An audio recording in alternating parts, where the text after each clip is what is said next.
Hello, everyone. Welcome back to Britton's Hangout Hour, episode 128. I'm here today with, is it Bert-Oliver Boehmer, or is it pronounced differently? It is perfect. Very good, very good. There are sometimes there are some people who don't have general, well, Bert and Oliver are generally English names, so I can pronounce those, but you never know how it's pronounced. Yeah, So, most people can handle the first name. The OE is a bit weird as a phoneme in the Anglo-Saxon world, but no, all good. but yeah, so I'm here with science fiction author Bert-Oliver Boehmer. How are you doing today, sir? If you feel free to Very good, introduce very yourself. good. Yeah, well, thanks for having me on Friday evening. Great way to end the work week. So yeah, was looking forward to the interview, and I'm writing science fiction, distant future. The more epic, the more alien, the better. Mm-hmm. I have 3 books published, which I call the Galacticide series, and it's good timing for this interview because it just published a new content, which is called The Goddess of the Mm-hmm. Galacticide, and it's available as a web novel. So I'm trying something new with the distribution scheme. Interesting, interesting. I was told right.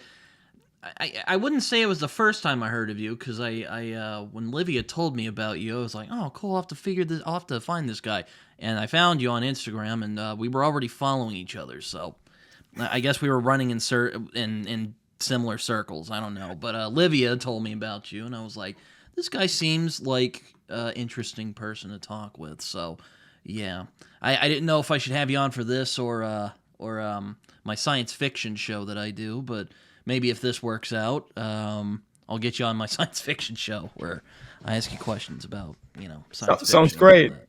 And yeah, it's a big world, and of course there's a lot of content out there. There are lots of books, lots of shows, science fiction and adjacent. But it's also a small world, right? So once you're in it, as you said, we were already following each other. And so, yeah, sometimes the stars just align, and I'm glad they did tonight. Yes, indeed. I'm glad it did as well. You were one of my more proactive guests because you were sending me stuff before this. You were like, "Here's some stuff we can talk about if you want," and I was like, "Cool." So yeah, thank you for that. Oh, no Um, problem. Generally, I like to keep things relaxed, but it's good. It's good to be prepared. So I mean, I get that. Oh, we can be relaxed. I didn't mean to send stuff to make you anxious. It's No, no, I wasn't. I wasn't anxious. I was just a little every show surprised. I'm like, "Wow, or this guy." channel is different, and sometimes you get asked for material. Sometimes you send in visuals or other little bites, and sometimes it's just really casual. And I'm fine with casual. So here I am. But yeah, but yes, you've written 3 science fiction novels, if I recall, and I don't know if I've found them on Goodreads yet. I'm sure they're on there. If they're on Amazon, they should be on there. Yes. But if you would Yes. like to pitch your science fiction series for people who don't know what it is, I mean, you can feel free and do that. Oh, thank you. Yeah, I'd love to do that. So the series is called Galacticide. There are 3 books, 3 immortals, Dark Cascade, and the final and third of that initial trilogy called Galacticide, and it revolves around this event of the Galacticide of an extragalactic species descending on the Milky Way in a distant future, and basically tearing it apart for unknown reasons. And they're here for 20, 25 years. They're very thorough in decimating most of the technological civilizations, and they leave behind only 3 surviving species. The humans among them, and two alien races, and it sort of, from a storytelling point of view, it creates a clean slate, right? All the history from before this event is lost in like a mythological fog, Mm. and we don't really know what happened before. There are lots of theories, but nobody is sure. The humans, for example, are not quite certain where they really came from. There is the convergent sapiens theory they have that says that humans have developed or evolved on several planets at the around the same time and then converged into one genetically compatible species. Mm. Other people thinks that can't be it. There is a central point of origin, and this is kind of the universe that we start off with the first novel. There are lots of things that don't seem to be quite right about this story. So we follow a man. He starts as a soldier in a ground war on an interstellar conflict, Mm. and Mm. he everything I just said. That's what he learned at school. So he grew up with that, and he through a couple of steps makes it onto the galactic stage of politics, and he figures out more and more this story is just not it doesn't it's not true. There's a lot of stuff that we were not told. Some things are still out there, other things never quite happened. So we follow him on his quest to basically find out what is really going on, while there is still an interstellar war in the background that's threatening his home world. So the first novel is really the the initial step into this interstellar warfare, this new universe, and then from book to book, I tend to or try to up the stakes. The second book is about intergalactic warfare, and Mm. then the third book is about inter-reality warfare. So each time the scope gets larger, the story arcs get more epic, and the stakes are much higher. Interesting, interesting, interesting. So is it kind of like so are you like pulling from any certain like traditions like space opera or like planetary romance? Because like when I saw some of your covers, I kind of got a planetary romance vibe. I don't know that was if that was Yeah, correct or not, I'm but certainly going for the cover like art. space adventure, if you will. Yeah, it's based in like almost the 50s, like pulp science fiction. Oh, all right, all right. So that was kind of the vibe I was going for. There's and that might come as a disappointment. Not much romance in it. It is, however, there's a healthy Well, dose romance of has space different opera. meanings, but yeah, I hear you. Yeah, And so it's a combination of space opera and military sci-fi. So interesting, that's interesting. where Okay. that's the general vibe and themes. And my influences for well, I've been a science fiction fan much longer than I've been a science fiction writer. Hmm. So what I consume myself from early childhood on till now, of course, influenced a little bit how I think about world building and how I put scenes, the parts in the book chapters together. Um, in my teenage years, I read Isaac Asimov. I read Dune by Frank Herbert. So all the stuff that's considered classic, and Mm. I found it really the epic scope. I always liked like Asimov. You can like him or not, but the scope is always epic, right? You go from chapter to chapter, and sometimes 200 years pass, and you have completely different characters I all of a sudden. So the scope is always huge, and that impressed me quite a bit when I was 13, 14. I was always more fond of his robot stories because I'm big. I really like AI. I'm quite fascinated with that trope, if you will, as a fan of science fiction myself.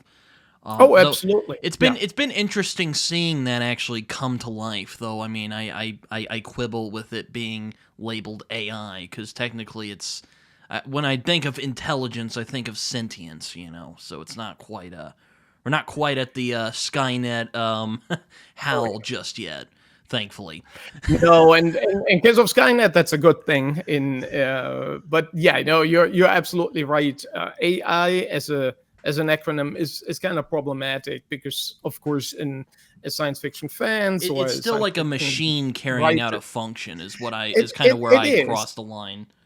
Yeah, it's not the true general AI that we've read about and watched TV shows or movies about. The If it was built in like an Android body, it would really create basically a human equivalent and sometimes superior life form. But we don't have that. We have large language models. We have clever algorithms, and it's not to belittle the technology, but it's No, no, no, not not at all. I'm just, it's not that AI that we I'm just talk really about in anal the science about fiction sense. I'm a bit anal about definitions if you didn't gather that already. No, that's fine. I'm No, basically that we can be annoying clear guy about who's like, it's not really AI, so stop saying it, you know. it. Yeah, that I think it's hard to put that genie back in the bottle. I'm Yeah, no. afraid now it's I get it's all like AI. Yeah, something I get it's like a simple way to describe it, which like, okay, fine, whatever, you know. yeah.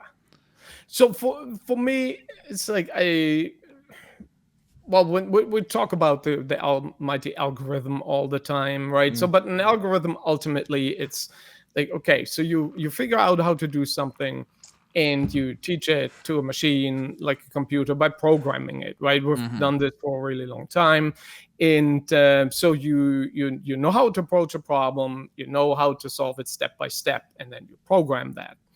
Now, the AI step, the machine learning step, is really that you have a problem and you don't have a solution. So, what you're programming is not the solution. You program sort of a meta program, something that can learn how to solve the problem. Mhm. So, many times when AI solves a problem, and many times it gets it wrong, but sometimes it does not, if it solves a problem, you don't really know how it worked. You only know that it did. So that is really the next step. That is the difference between like the traditional computer program and what now is always called AI.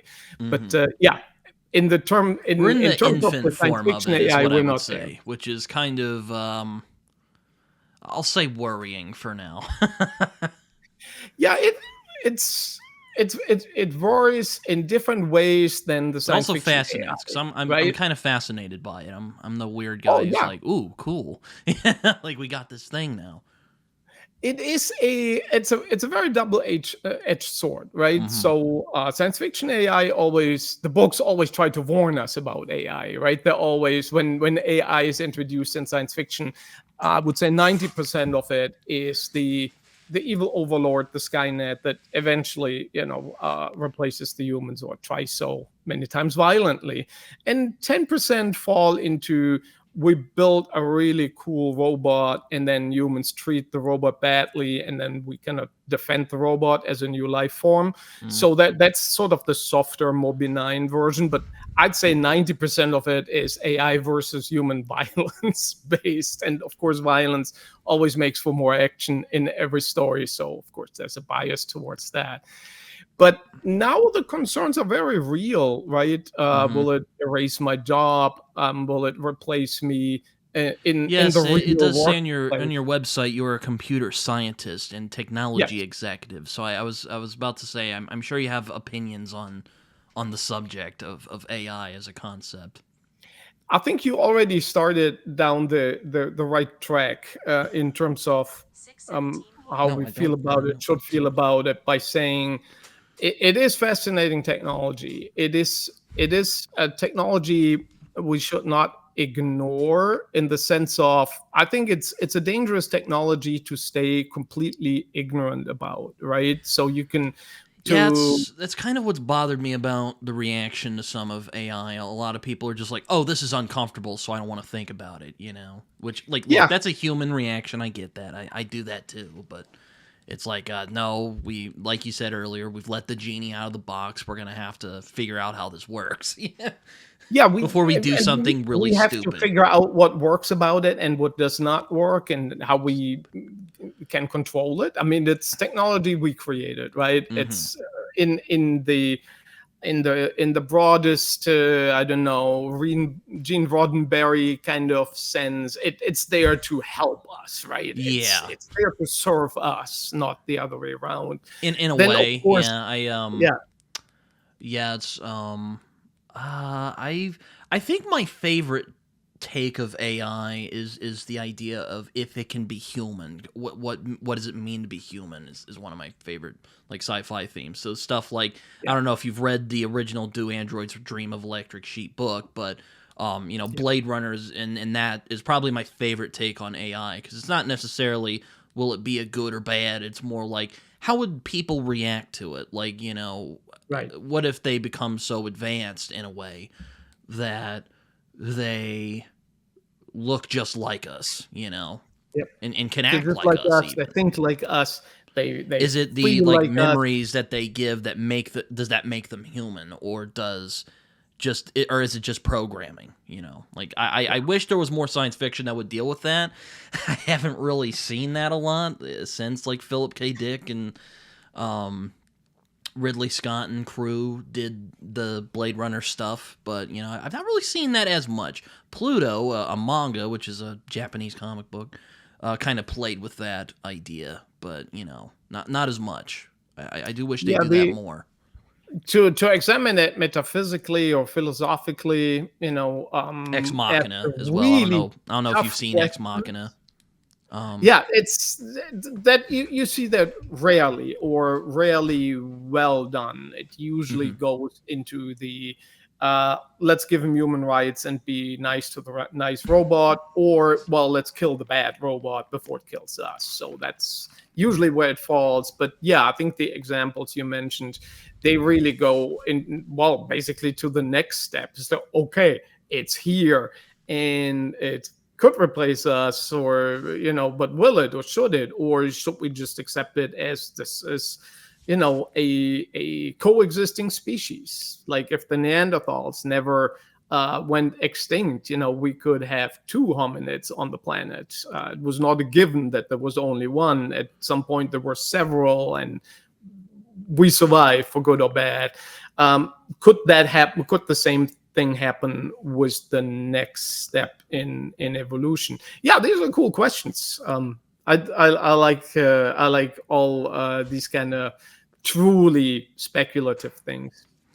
yeah, I'm really I don't know. I mean, I don't want to say it's like lazy to do evil AI because I mean, there's been some great evil AI in fiction, but I'm more fascinated by the prospect of AI if can it become a human being, which I'm sure there's stuff I'm forgetting about, but stuff like Blade Runner and like Ex Machina are the first things that popped in my mind.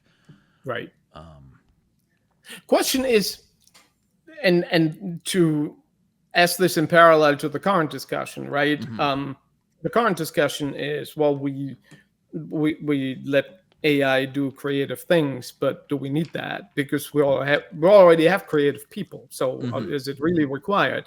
And the same about can we create a life form that looks like a human and is in any way that counts, has human reactions on the mhm, outside and the inside? But we need that because we already have humans, right? mhm, When we create that next step in evolution, shouldn't it be truly a next step? Shouldn't it be something or someone who is not necessarily more capable all around, but who has a different skill set, can do mhm. things we cannot do, and maybe expand our reach? Of course, I'm a science fiction nerd, so for me, it's always like, hey, if we can't go to the stars ourselves, maybe they should do it. Yeah, But there yeah. are lots of possibilities. Yeah, I mean, a lot. I know a lot of my writer friends have been concerned about AI because oh, there's the AI written novels and whatnot, and I definitely share those concerns as a creative myself. Um, and I understand the kind of hesitance slash backlash towards like AI art, if you will. Um, Oh yeah, I totally get but I'm it. also kind of fascinated by it too. I'm not, I don't want to use the old saying, I don't want to throw out the baby with the bathwater. I think there's some interesting things learn. Maybe not, I don't think it's really ethical to write like an AI novel and then like try to pass it off or anything like that.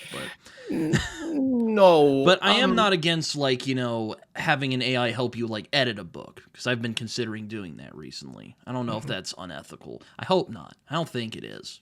Well, But here's the thing. With was it machine learning, or what's what we call AI currently in general. For me, it's always we've been building machines that help us or kind of replace us at many fronts for centuries, basically since the Industrial Revolution, when all of a sudden people working in a manufacturing facility were no longer needed because everything run by a steam engine could do it faster and cheaper and around the clock. So it's a trend that it's not new. It has started centuries ago. But there is, for me, it's always like, let's talk about writing, because that's what you and I do. It's easiest to relate to. Writing is fun, right? yes. Yeah. I write not because I hate writing or I can't do it. I believe I'm pretty decent at it and I love it. So this is why I do it. And for me, using a machine, I use machines for things that I hate or cannot do, right? I don't Yeah. like a long walk. I don't mind walking around the block, maybe a little bit through the neighborhood, but then I call it quits and I get my car, a machine that can do I'll go to LA much better than I could. Yeah, I could walk to LA, but I'm going to be on the road for 2 days. Why would I do that? I cannot fly. Yes, it makes things all. easier. So I use a plane to do that. I use a machine. But why use a machine to do things you like? So this is why, I examine AI. I write about AI. I'm interested in the technology, follow it closely, and I don't use it at all for my books. That's fair. Yeah, I probably won't do that much either. Maybe editing though. Again, I've been considering it. I don't know. Again, I don't know how ethical that is. So I'm hesitating. Honestly, the grammar checker you've been using in Microsoft Word 15 years ago, that was already a language model. That was a good point. The marketing people didn't figure out, we can sell more of it if we call it AI. But it has always been a machine learning tool because natural language is hard to crack for a long time.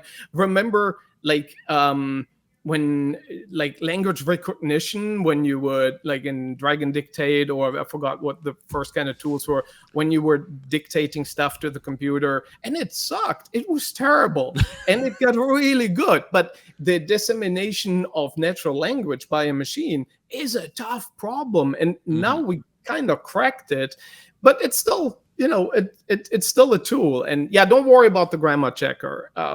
You've been using AI there for many years. That's a good point. I didn't think of that.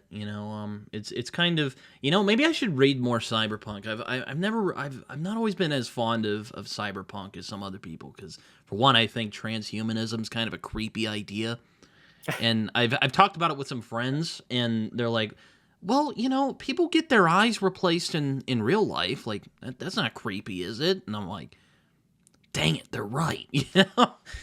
Yeah, that's also a tough one. I didn't think of it right? like that. Cyborgs and replacing body parts, replacing the body, uploading your consciousness. To be fair, some of that transhumanism themes are intentional. So I mean, I'm not alone in that.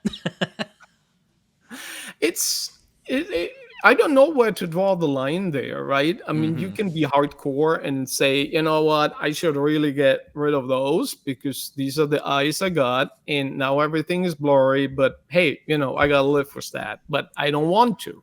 So, this is completely socially acceptable to wear glasses or to have a hearing aid, or if you have a bad knee, you have it replaced by one made out of titanium. You have a bad hip, you get it replaced. Where do you draw the line, right? And who has the right to decide where to draw the line?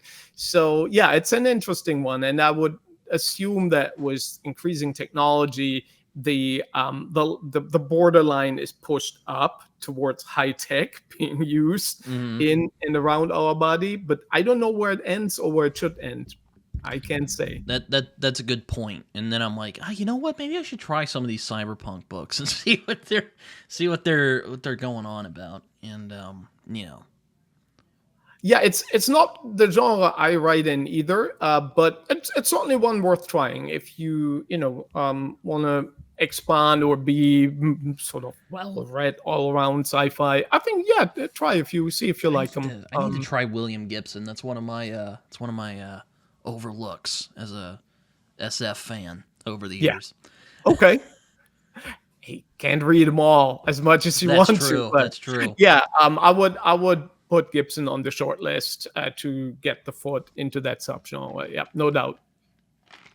Like there is some cyberpunk I enjoy, though they're mainly like comics and video games, and I don't know how familiar you are with any of those mediums, so I won't expand too much on it. Oh, well, we can go into gaming for hours. I don't know if you ever played System Shock or System I, Shock I 2? put a quarter into a Pong machine in '77, and Oh, I've not been not playing video games ever since. So yeah, and I did play System Shock. Yeah. all right. Yeah, I was about to say that's a cyberpunk thing that I really like because again, kind of deals with that. What if AI became sentient? What would that look like? And of course, it's the worst case scenario, so it's showed. Oh yes, System Shock was really a groundbreaking game for many good reasons. I think the what's also maybe more current than ever is the Deus Ex franchise. Oh, I Not haven't sure. played those yet. Those are a lot about augmentation of the human body and mind, and Hmm. you play an augmented person, and there is an increasing hostility towards the augmented people Huh. through Interesting. the different games. So you start out as someone who's really cool and being looked up to as, oh wow, yeah, this is actually a better man, quite literally, because he can do this and we can't. And in the later games, when it gets quite dark, and there are levels where you really feel oppressed, Mm-hmm. and your rights are being taken. You cannot move freely around the game anymore like you could before. There's a curfew for you, and you're like, why do I have to sit in the special subway car? Mm-hmm. Why can't I sit with the real humans? And it's an eerie It's like, scenario. where have I seen that before, right? Exactly. Yeah. So they're not holding back there, and they're giving you that experience, which I think is quite important. Then again, it was only a few years ago when I played the Mass Effect games, which I enjoy quite a bit. Oh, these were great. These had, I think, super. I like the deep lore. I like Mm-hmm. every franchise or created world where you feel like these guys have totally over engineered it. There is so much lore, and they had to throw 95% of it out because it just couldn't make it all Yeah. into the game. Then there's so much stuff, but you can tell as a gamer, as a player, or as a reader, or if you watch something, you can always tell if the lore layer is really just thin veneer and there's nothing underneath because they didn't have enough time, because it's a weekly episodical show or something where they just can't write deep. They write for survival because the next show needs Mm-hmm. to get out. Or the deep lore universes where, like, wow, there's so much more there. And I think Mass Effect fit that bill. There was just so much there, and you could tell it was a great game, great story, great characters. Oh yeah, I mean, I'm like, oh man, this is like, oh man, if they had just gotten them to do a Star Trek game, like, oh, I want it, yeah, like yeah, man. Anyway, yeah, no, those are good games though. I enjoy them quite a bit. Two especially. I know a lot of people say that, but I don't know. I really I love two a lot. It was Yeah. that was my favorite of the ones I played. Yeah. Also didn't hate the ending. A lot of people, I know a lot of people didn't really take to the ending. I was like, I didn't hate it. But no, for that game, I was a little bit late because of real life interfering with the video gaming, which Mm, unfortunately happens a lot. But by the time I got there, my expectations were set so low that pretty much any ending that wasn't a crash to desktop would have been good for me. So how sometimes stuff is hyped and you're like, wow, this is the best thing ever. And it really isn't. And you can't understand why all your friends really liked it. And you're like, I don't know. Did we watch the same thing? Because I thought it was very mediocre.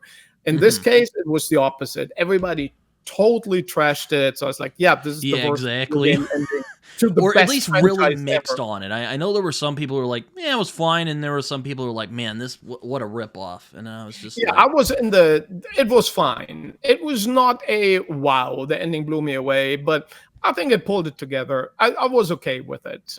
yeah, But yeah, yeah, no, I was just, I don't know. I was just kind of, it's just like, really? Like, it wasn't that bad, guys. But then again, it was probably like you said, because other people had already said, like, man, not good. And then I was yeah, like, worst okay, ever. And then So my you brace expectations yourself for were that. moderate that Mhm. were, and I was like, Yeah, okay, that's not that bad. And I could get being like, after playing Mass Effect 2 and playing that, and then you play Mass Effect 3 and you waited and you had all this anticipation, and then that's the ending, right. and you're like, oh, I could see that, but Yeah. Oh, the anticipation is also a big factor, right, for consuming any entertainment. So I kind of if lived through you that with Last of Us 2 when yeah, that game came out. that's really the it's a completely different feel than you like during the pandemic. Lots of time on my hands, and I never really played Assassin's Creed like Mm. at all. And so I always felt like, so that's like your neuromancer. For me as a gamer, it was Assassin's Creed. How can you have never played Assassin's Creed? Well, I didn't. I don't know. It just didn't happen for me. So I was like, oh, I've got all this time where I don't have to business travel for good or bad, and I'm playing the entire franchise, not just the first game. I start with the first game. I play all of them, and of course, by now there's a lot of stuff, and now I could play through the entire franchise back to back to back to back.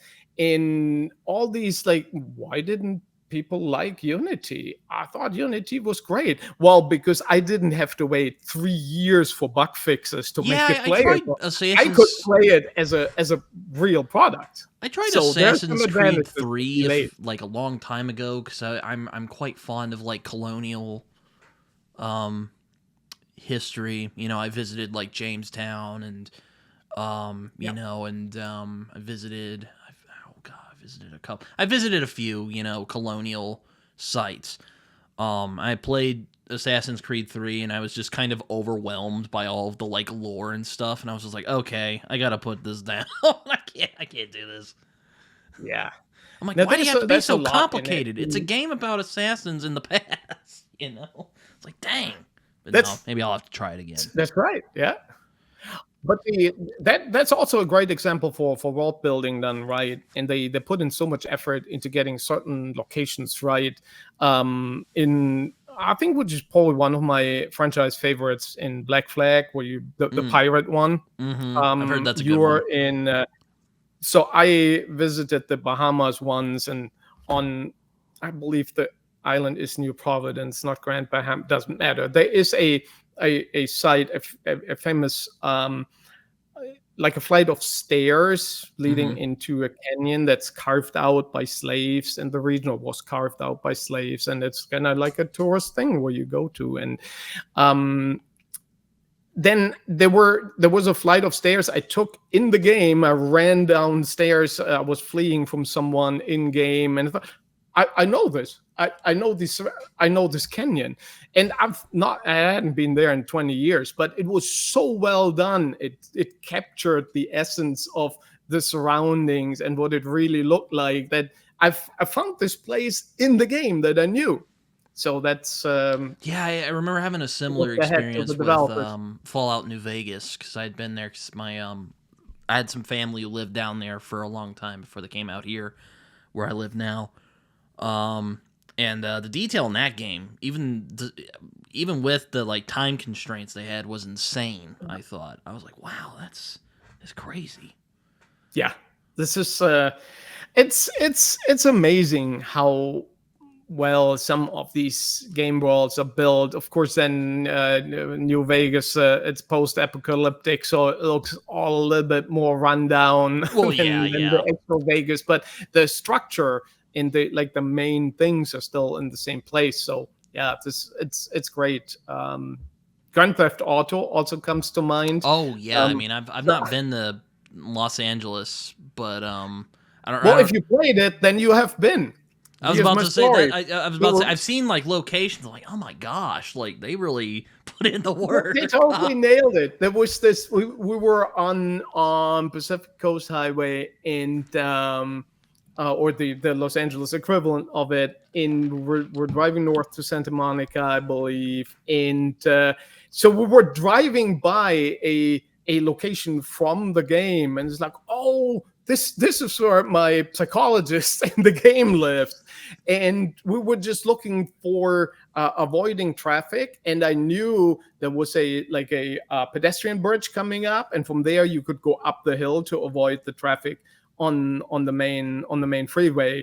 And I told this to the drivers that this was before GPS. And I was like, Hmm. before the every rental car had GPS, and it was like, just take the next exit. It's like, how did you know? It's like, you're not gonna believe it, but I know this from Grand Theft Auto. Grand Theft Auto So yeah, 5. it's of course it's all condensed down a little bit, Well, yeah. but again, like the major locations and the major place settings are recognizable. It's really cool.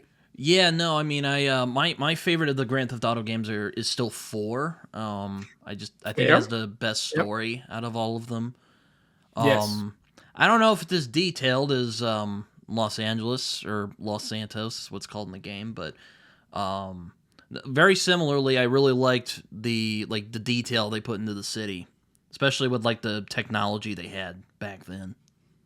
Yeah. And it's still, I mean, there, of course, now there's a new one coming. Well, next year. Talking about anticipation. I don't know how long has it been between the two. Six, Oh eight, man, 10 years. It's probably been 10 years, forever. maybe more. Yeah. Yeah, I think Um, there's a whole generation of gamers who are like, oh yeah, there's Grand Theft Auto 5 and there's nothing else, nothing before, and there will never be another. oh, if they only knew, they only knew. I remember it back when it was like the real old, or well, I mean, I wasn't alive probably when Grand Theft Auto 3 came out, but I did play it cuz Yeah. Three was, so there was one and two, which I've never met anyone who played those. Everybody's story seems to start was, and then I played GTA 3 and it was blown away. And so was I. I didn't really know the franchise from before. It's like, what's another one? Far Cry. yeah, I was about Very to say most few of them are people have played Far standalone. Cry 1 and 2, but 3 most people know. Mhm. Yeah. And yeah, it's yeah, I think also it helps that they're mostly standalone, so you don't have to like I mean, there are overlapping characters, but aside from that, they're mostly standalone. So that Yeah. probably Oh yeah, helps. yeah. You can basically just get into any part of the franchise, and you feel like, oh my gosh, I'm missing so much lore. Right, talking about the world building, or it's the It's same not like story, Mass the Effect where same it's one big characters. story, which nothing Yeah. wrong with that. I mean, I had to wait for No, it it to get it can be remastered good for and bad. Yeah, if it's if like you have to play the Windows 95 game from 96 to get your into the franchise, then by now that's a real business problem for them, right? Because you're like, oh, I'm gonna do I really want to do that? Is the game where can I get it to run? So is it still gonna be fun to play? And the answer might be no. So yeah, it's to have it a little bit, to have a general vibe and background arc, but then build on it with interesting characters and standalone stories is Hmm. for a fleeting technology kind of genre like video gaming is probably best. While books, they might still work in 100 years. So there, it matters less. You can put more. Um, the, the there could be more of a requirement. Yeah, you shouldn't start with the third Lord of the Rings book. You should Yeah, probably not a really good idea. start with the third. Yeah. So No, yeah, it's probably not a great idea to start with Return of the King. Still be like, what's no. going on here? Like, Yeah, yeah, you're no, you're really missing out, and you're diminishing your own entertainment. So yeah, why would you want to do that? yeah, yeah, it's interesting how all that works. I mean, we can't all. Now I waited for Mass Effect to be remastered for PlayStation because that's usually what I play on, and they finally Yeah, did it a few years ago, and I'm like, yes, I get to finally play these games because I hadn't played them, and then I did, and I was like, man, this yeah. is good. Sometimes the original is still okay, but if there is a remaster, then there's usually a reason for that. I Another franchise I was late to was Halo, and Yeah, so I didn't really played it in its heydays, so I got to it a little bit later. So I got the what was it called, the whatever, the big collection that existed for the yeah, first 5 games. It had everything in it that existed at the time, and it had this sort of remastered version of the first original Halo game, but it had the option that you could turn it off. So you in game you could flip the switch and go back between the remaster and the original. And the interesting. remaster looked decent. It was not like it wouldn't wow you. Of course, we're spoiled by modern games, so it didn't look anything like it. And you're like, yeah, this is okay. And then you turned the remaster off, and it was not good. So this was one where the remaster really helped. Yeah, I mean, I looked at original playing through like the original games on like whatever Xbox 360, Right. the old consoles, and I'm like, they didn't really look all that different. I mean, some of the like animations look better, but it's just like it's probably different with Mass Effect because Mass Effect is more recent than. And it was super cutting edge when it came out. The year it came out, it was easily one of the best looking games. So it was not like middle of the pack for when it came out. It really was one of the best looking games out there. So that makes it live a little bit longer because it had that edge over its competition at the time. Yeah, I mean, I remember I played the Knights of the Old Republic Star Wars game from like 2001, and it was an interesting experience because I was used to how games look now, and then playing that, and I'm like, oh, this is kind of old, so it still This holds is a up, I think, for tougher the one most to go part, back to. but Yeah. it has aged for sure. This one has aged, and I loved it back then. But Also, I'm I've just a big seen Star people Wars playing guy, it so now, and you're like, you know what? The story is still good, and the reveals and everything very cool, very epic. But man, it does not look good anymore. yeah, no, Just doesn't. yeah, no, I I also just really like Star Wars, so there you go. Yeah, you touch on another point where we can go on for hours. So 77 was a pivotal year for me. Not only did I discover my love for video gaming, I also, of course, discovered Star Wars. And the we talked about my influences earlier. So I Hmm. talked a little bit about the sort of the written and world building influences, but there are two, I would say, influences on how I picture, how I visualize science fiction. Mm-hmm. And so the way how I work is that I for a scene in the book, so it's a scene can be a chapter or it can be part of a chapter. A scene is basically like a scene in a movie where Mm. you have the same set of people doing something in the same environment. So, and when that ends, when any of these conditions no longer true, the next scene starts.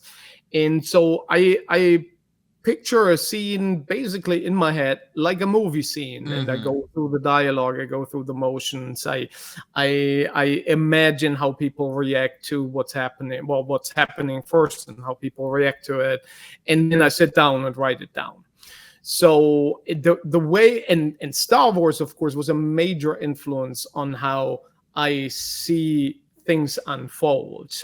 Classic Battlestar Galactica was another influence that came out in '78. So right after, of course, we had to wait for years for a new Star Wars movie. So this kind of filled a void in Mm. between.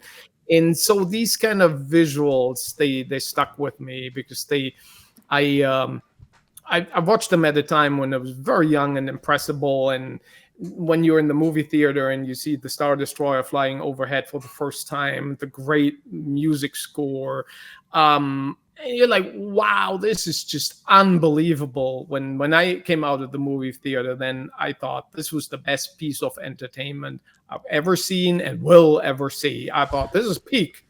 This is peak of my existence. Uh, yeah, I was going to ask because I did read on your website that one of the things you like to talk about is science fiction and mythology. And, I find that Star Wars, what would you call Star Wars? I'll ask you that first before I, kind of, get into In the terms of the topic. subgenre, in Yes, what yes. what bucket should we fit it in? I think space opera, that it's Mm-hmm, typically classified as, is I think the best description for mm-hmm, it. But there are problems with putting all these in one bucket. I'm actually going to talk about exactly this topic on an upcoming conference. So oh. we're talking about, I'm on a panel, and we're going to talk about genre mashups, and are they good or bad? Should we just say space opera rules, and whoever thinks different is a fool? Or should we just have these, like, oh, this is a this and this and this, and we have 16 things, and we're like, oh yeah, this sounds like a really very much a weird hybrid genre.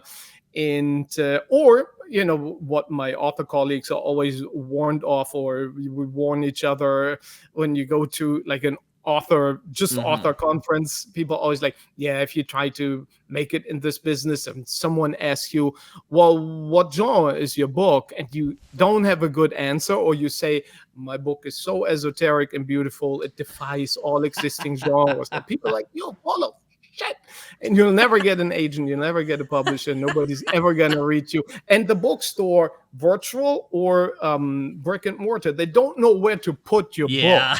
right? They're not gonna have a room just for your book. So the genres are useful, but they're also a limitation, Mm-hmm, because not everything is just a space opera, or is just grimdark, or is just romantasy. There are always other elements. I've recently, so my latest work is a web novel.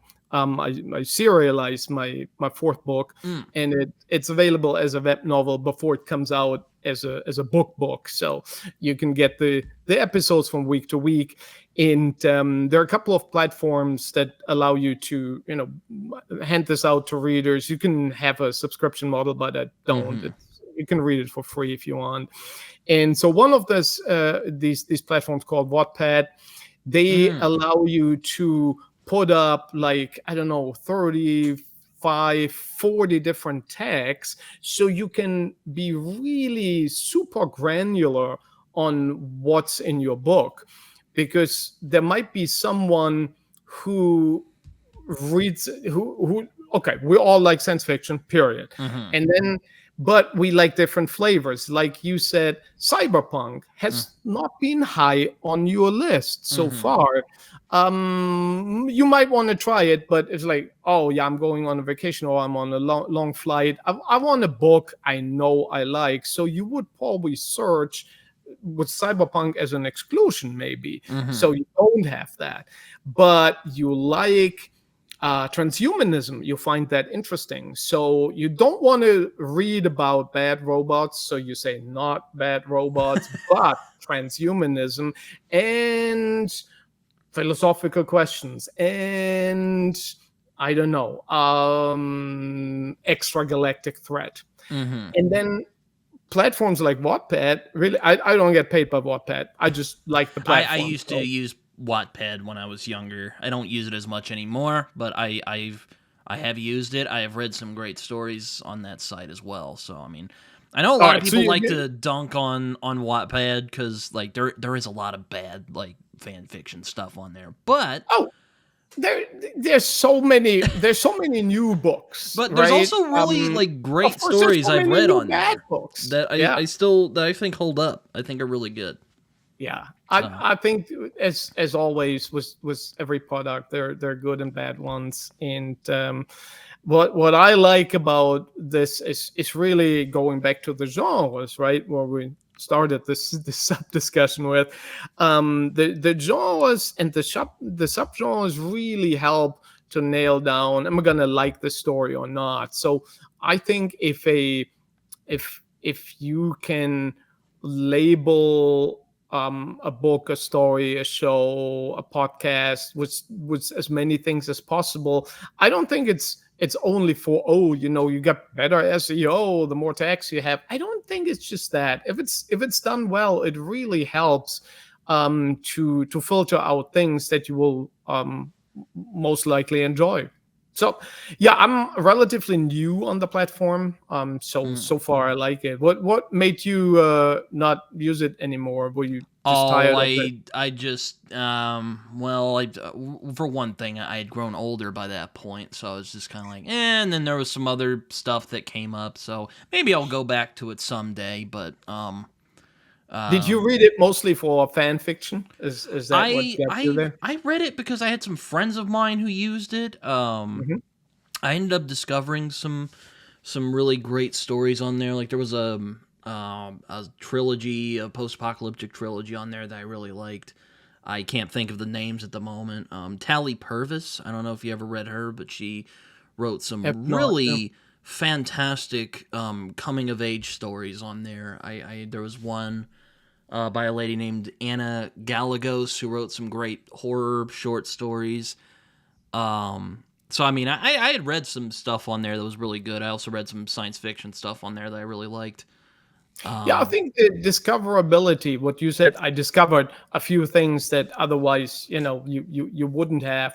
That's really what I'm banking on. My readers, many of my readers are classic science fiction fans who mhm. grew up on reading similar stuff to what I mentioned earlier, and they're just looking for sort of they want to get this feel back, that not everything has to be Foundation, not everything has to be Dune, not everything has Well, to be no, Star Wars, but they want they want a this similar flavor. they want the feeling back that this stuff gave them, Yeah. because they loved it. They were like, oh, this is blowing my mind, and I want my mind blown in the same way again. Now, I think a problem in the entertainment industry is when, let's say, TV or movie executives sometimes hear this.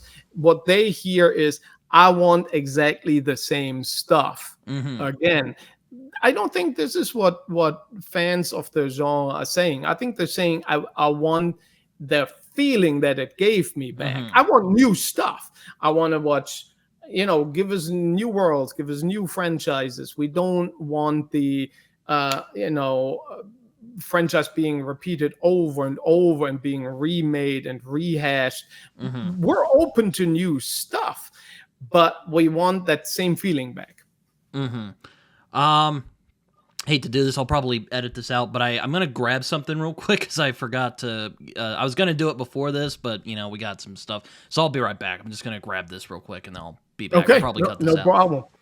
Hold on. All right, what you I want my watching? phone to be charged and good to go when so it doesn't like die or anything during my Yeah, while I'm out during that excursion.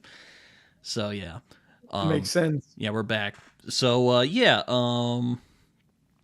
Oh, what were we talking about? Oh yeah, genre and what? Well, you started out with mythology, and Yes. then we have so much stuff to talk about. So I think we got sidetracked from there. Yeah, Was a good sidetrack, but the mythology you asked about, what I yeah. I like mean, about. I'm curious what you mean by that. As is kind of what I guess I was So trying to ask. of course we're familiar with our own mythology, right? So Mm-hmm. like old folk stories and old legends, Mm-hmm. sometimes handed down from civilizations that don't exist in that form anymore. Mm-hmm. So we know what we mean here, but I'm also interested in two aspects for it. Sorry, I'm hearing you. I was just closing my doors real quick. No, that's fine, but I can just re-say it so you can do the cut there if you like. Oh. So, what I there are two things about mythology that fascinate me and why I like to use it. I think in terms of the world building, it really gives a good grounding, a good foundation Mm-hmm. or a civilization that you make up to stand on, because there is a lot of things we say or believe are based in fairly old mythological stories, Mm-hmm. and these are things that we all share that kind of glue us together as civilizations and groups of people, and I like that as world building. Mm. I also like the and again, I like epic stories, long time frames, long story arcs. Mm-hmm. The opportunity of in the first book something happens, and then by the time the third book rolls around, there is like the dealings of the first book have become mythological. There's so much Mm-hmm. time has passed, so many generations, and things have been falsified, and sometimes for political reasons, or sometimes it's just lost due to some armed conflict. And I just like to see how it develops. So in the web novel, I'm actually taking this to the extreme. The web novel sort of will cover what's going to be three books, three full books. So it's a full trilogy in one continuous story arc. It describes the rise, rule, and fall of the first true multiversal religion. So a Interesting. faith or dogma that exists anywhere in a many world multiverse. And so we see how the religion is actually made, who were the original players that later on by people are referred to as the goddess, as the prophet, and how they were people who were what were they struggling with. So Mm-hmm. we see the whole development from uh, people who were just trying to get something done or save someone or just save themselves or the world or their worldview, and how it is made into something that then becomes basically a faith, and Mm-hmm. how the faith can get distorted, how the faith can be used or abused, and how the faith can eventually shatter if it Mm-hmm. becomes too dangerous or too negative. So mythology is really something I like. Both the mythology that, of course, we can read or hear about that kind of connects us to our own past that we have here on this planet, Mm-hmm. but I also like it as an ingredient for the weird planets that I'm writing about. That's fair. Yeah, I mean, I found that kind of interesting because generally science fiction is more materialist in fashion, which like nothing wrong with that, by the way. You know, I've read a lot of really great science fiction that is mostly materialist for the most part. So I'm not saying like that's a bad thing, but I have heard science fiction be described by some people as kind of the modern mythology or the mythology of the future in a way. I'm curious if you have like thoughts on that. That's an interesting way to put it. And I think in some ways it has already worked when you see I don't know. What's a good example? Oh, like an inspirational calendar, right? Mm-hmm. And you have quotes in it from religious scripture. Mm-hmm. You have quotes in it from famous people, let's say some Renaissance artist or philosopher, and then on the October page you have Yoda being quoted.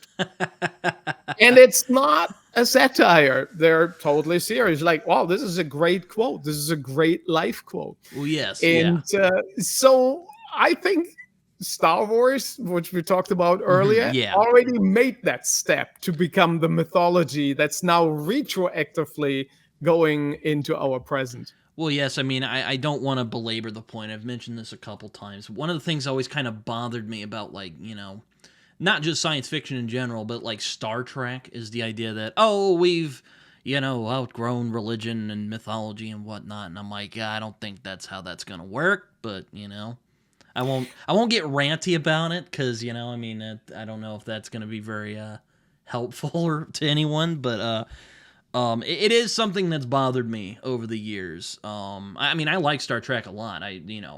Deep Space Nine is probably my favorite of the Star Trek because it's Yeah, like, oh, I mean, don't get me wrong, I like original Trek. I enjoy the fun adventures, but I liked how Deep Space Nine, like, it felt like a real world. Maybe not a real world, but it felt like a functional world. it, You it know, felt more, and of course it's always weird felt to more say authentic to realistic, me. but authentic is that's the best word. And Like, it did I that could see this because it got happening the rather than like, utopia got cracks, didn't it? There yeah. were criminals, there were war criminals. I mean, pretty much half There of the were people conflicts, there were like political on Deep disagreements. Space Nine, every other person was a war criminal of some Yeah. kind, or they were hiding from the law in some kind. There's the scene where all bridge officers gang up to break into Quark's bar, and Cisco walks by and he basically he catches them, and he just shakes his head and he's like, I didn't see this, and leaves. This would have not been possible on Voyager or any of the Well, Enterprises. yeah, I So mean, yeah, Deep it's Space Nine is a it's special show. it's a bit of a utopic vision, which, like, hey, nothing wrong with that. But I do like that there was, like, again, it felt authentic in a way, not like, what I was complaining about, but just like there were Yeah. conflicts. Like, there are still going to be conflicts in this. I mean, I would like to live in the Star Trek world. It would be a nice place to live in. Not, saying it Yes. wouldn't be, but I'm quite fascinated that what they did do is like, no, like, there will still be conflicts, there will still be like political strife, and there's even episodes where, like, it's basically McCarthyism, just, in the future. Yeah, The there's shapeshifters. people are there's religious turmoil. There's treason. There are organizations that formed within Starfleet that are very much black ops kind of Yeah. operations. Cisco sometimes he goes off the ethical rail quite far. Mm-hmm. He usually reins it back in, but he has some episodes where he becomes a scary man, at least for a couple of At least minutes. sometimes, yeah. So and I think the authenticity that you mentioned is much higher there. I respect the Roddenberry I vision mean, I don't want to sound for like a cynic, but, no. I it totally get where you come from, and you can love the track, but say, hey, it's not this. Unfortunately, it's like a right? nice, like, It's not what gonna happen. if. Yeah, it's like I don't know if this is gonna we happen, truly unfortunately. get it, and the future is great. The future is something to look forward to, and that is a great hopeful vision. I respect that.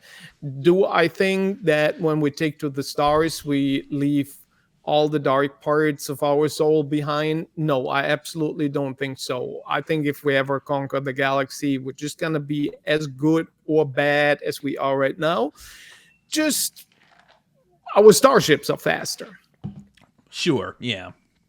And I remember there's this guy I sometimes watch named Damian Walter, who is like, yeah, sadly, starships are probably not going to be a thing, and everyone was like, oh man, darn. But no, but I mean, it feels as.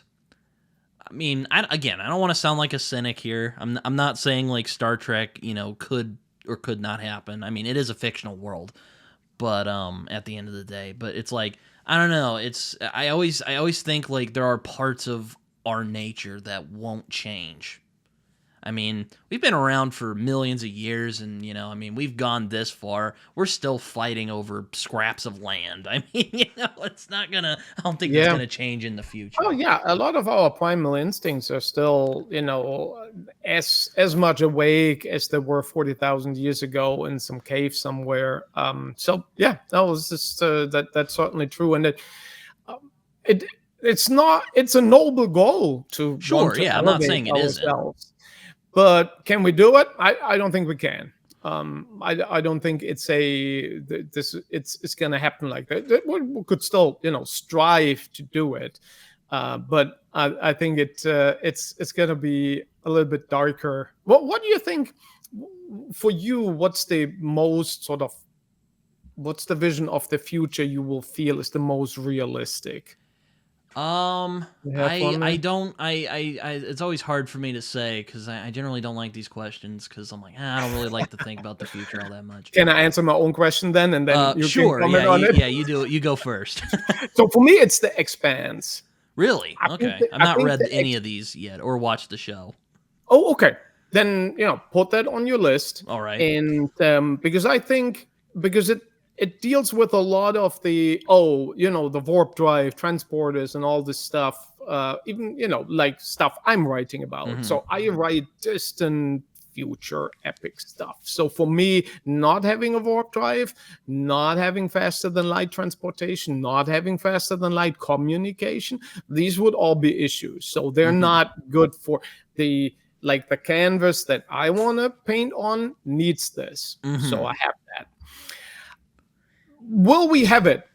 There are good arguments for and against this. So let's say the against arguments are 100% correct. We'll never have it. Then we have a hard time to get out of our solar system. So the expanse universe, the humans are confined in the solar system, and the expanse basically plays with the heart, with like the hand we were dealt. Mm-hmm. The planets we have access to and we can get reasonably to, and it projects a lot of what's good and wrong with modern society into how would this expand into the solar system. What Mm-hmm. would we do? Is there still class warfare? Is there this? Is there that? What is the exploitation of certain people, or is it all a great a utopia? Spoiler, it's really not, far from. So in Well, terms there of has to be realism, conflict, so I mean, this is this seems kind of probably a very given. high. Yeah, there's a lot of conflict in the space battles in it. If you go for uh we love Star Wars, right? Well, But yeah, we I both do. know the space battles are not realistic. They look Well, good. yeah. They sound good. First, of course, they shouldn't sound good, but There's they some do. things that are just cool, They're Yeah, like, it's yes. just cool, and you just have to go with it. If Yeah. you sit there with I'm seeing this movie from an engineering point of view, Mm. and I believe my dad did that when we went to see The Empire Strikes Back. He didn't like it very much, but we lived rural, and I needed a driver. I needed to go 2 towns over to find a movie theater, so dad drove me, and he didn't like the movie. And on Hoth, when the AT, when the walkers So approached, was your and so I was was like, your "Oh my god, this is awesome! This is so was your good!" dad just And like he, nah, that's not how that would work. and he was like, and I still remember this to this That's day. so He was funny. like, "Why would you have a war machine where the center of gravity is so high?" And then, of course, 2 minutes later, Luke swirls around it and makes the walker fall. And he's like, "See, I told you it's a bullshit concept." I wonder what he.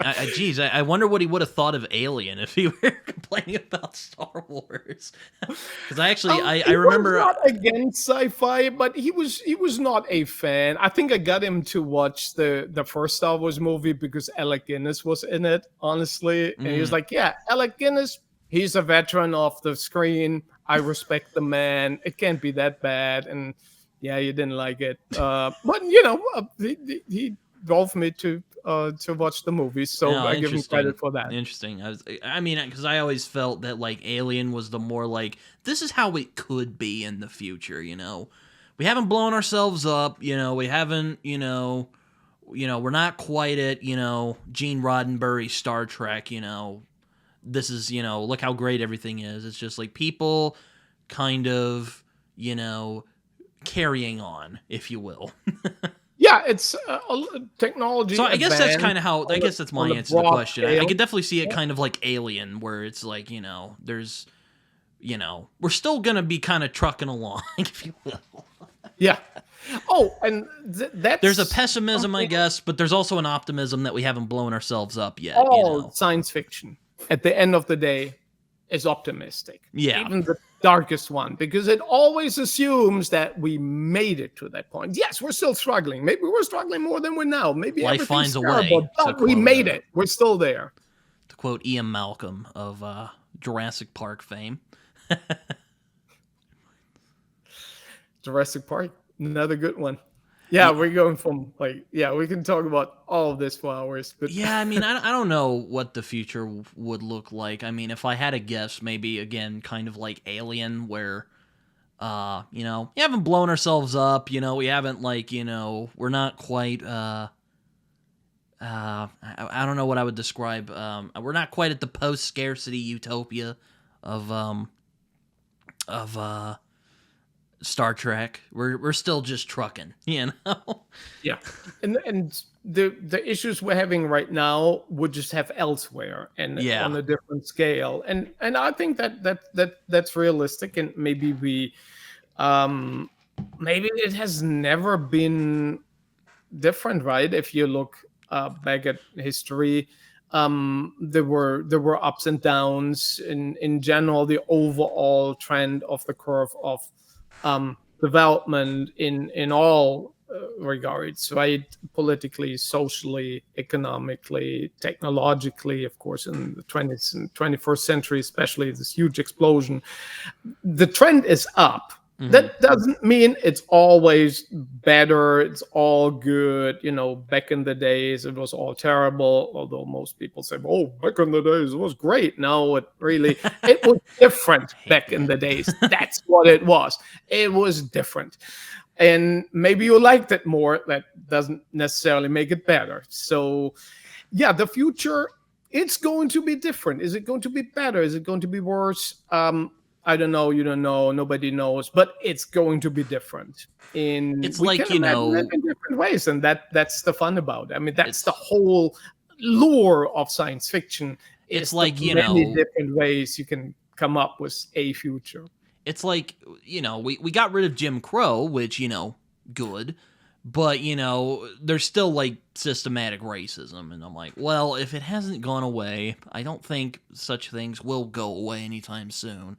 Sad to say. But, if we didn't blow ourselves up, I think we're doing better than we thought. That's kind of where I land on things. Yeah, and Because there's a lot of people who act like we're someone in the might worst. argue, "Oh, this is setting the bar really low," and maybe we are, and Maybe. maybe we are setting the bar too low. Maybe people are Won't like, "Wow, argue Britton, against that's But a profound insight there." as a species, right?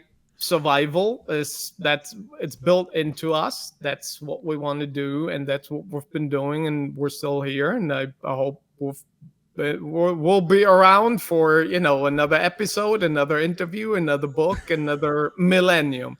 I guess my thought is, I think that the world will change, but I don't know if people will change either, if that makes sense.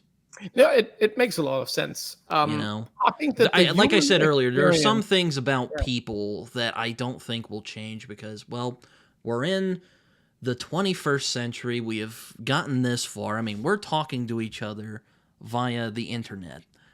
But again, we're still arguing and squabbling over pieces of land. And, where should we live and where shouldn't we live? Or, which God do you believe in and which God do you not believe in? We're still fighting about this stuff. Yeah. So, yeah, it's And kind this of is where I not land. exactly new or original. No, this has been going on for hundreds and thousands Might of not be the years. most original take. I mean, I'm not saying, I don't think, for instance, you know, if we were smart enough not to blow ourselves up during the Cold War, I mean, I don't know if we're gonna do that anytime soon. Hopefully, I really hope I'm right on that. Yeah, that was the time where we came, well, not extinction level close, but we could have seriously reset civilization Mm-hmm. by quite a bit. So I think we came close maybe more times than we know. I'm not a conspiracy theorist, but I'm certain we came close a few times more than we officially know. Mm-hmm. But it didn't happen. Nobody pushed the button, and so we're still around. But yeah, I don't. In my own writing, the human condition, the way how we perceive things, how we go about our lives, our most basic needs and wants have not changed at all. Although my books are set about 10,000 years in the future, but the emotions of the main characters are 100% relatable. So this, of course, why I gave the humans the human faction. They survive. They're around. I examine aliens quite a bit. Mm-hmm. Um, so I'm a computer scientist, but also dabbled quite a bit in molecular biology as part of my background, and I've worked in that field in various capacities for 20 years, and the cutting edge of genetics and molecular biology um, interests me quite a bit. So Mm-hmm. I tried to construct my aliens as alien as I possibly could. So Mm-hmm. they are, and I know TV shows had the limitation of you have to put a guy or girl into a suit and make them look alien. So everybody looks like a humanoid. Mm-hmm. It's the budget constraints on the page. You don't have any constraints. I'm not on the budget, so I can make them really alien, and I did. Had a lot of fun with that, and I give, hopefully for the reader, a lot of insights into how they actually perceive the world. So perception, memory, how you experience time. This is all nerdy stuff that I Mm-hmm. find really interesting. So I weave it into my books, whenever I can. So the alien species are a great vehicle for that. But you got to be careful that your narrative is not too far out. There has to be always a relatable element. And of course, the human experience is the easiest relatable element you can have. So to have a human protagonist that keep even the weirdest story grounded. Sure. I mean, most writers, as far as I know, work in the emotions business. um, I How does it make you feel? Yes. I remember I remember I had a conversation with somebody. I don't remember what it was, whether it was this show or the science fiction show that I run. Um, I don't remember who said it, but they were basically like, science fiction writers give themselves way too much credit because we need to remember that at the end of the day, these are fictional stories. They're not. This isn't prophecy, and some of it has definitely come true, but some of it has not. Like And sometimes it's self-fulfilling. yeah. We have to give Star Trek, give credit where credit is due. The old show, as good or bad it is by now, but this has influenced an entire generation of engineers who thought, wow, this mobile communicator, that's really a cool thing. And the lead engineers, what eventually became the mobile phone, they were all Trekkies, and they would Yes. all say, yeah, This is what motivated me. This is what made me go into the field of engineering, and this is what gave us the mobile phone. So sometimes it can be prophetic. I think Many science fiction stories are very dark, so I hope they're not true, including my own. But sometimes it can also inspire and say, well, we want this. yeah. So You know what? Maybe it wasn't on one of my shows. Maybe it was Christopher Rocchio who said it. I don't remember. Maybe it was him. I don't remember exactly who said it, but somebody did. And if that somebody watches this video, I doubt they will, but if they do, feel free to let me know in the comments section. Um, but do we give ourselves too much credit in general? I don't know. Probably But you do make a good everyone. point. Like there are some people, like Paul Krugman, the economist, was inspired by Isaac Asimov's Foundation. So it's not necessarily. I know Robert Heinlein has inspired a lot of people with some of the stuff he was talking about and some of Right. his stuff. And Philip K. Dick, one of my favorite science fiction writers. He definitely foresaw a lot of things. I read Ubik last year, as a matter of Yep. fact, and there's a scene where Joe Chip is the main character, is trying to fish some coins out so he can put it into his door so he can open it. And it's like, man, there's he foresaw microtransactions. This is crazy, and it's still A like it's mundane really thing, funny. like opening your own door. Yeah. Yeah, it's even really funny. I mean, a lot of people forget that PKD was really really funny. Yeah. Um, I think there was a good balance. Much of the classic sci-fi is not necessarily. There's not a lot of humor in it. Maybe that's actually something we should tackle as a topic, because I think. why is there so few humor? Why is there not as much humor in science fiction? But then again, if you look at more recent developments, it seems like there's almost too much, right? So some Yes, of the shows that I was about to say, drew well, a The lot of Martian has a criticism. good amount of humor, while being that Oh, kind of. the Martian. So here's the thing: you can with humor, right? You can overdo it easily, and I think in many modern sci-fi entertainment products, it's a little bit overdone, where you feel like, oh, every single sentence has to be a funny punchline or joke. Mhm. It's just not good. That's just not how humor works, right? And it's just not funny. It's not working.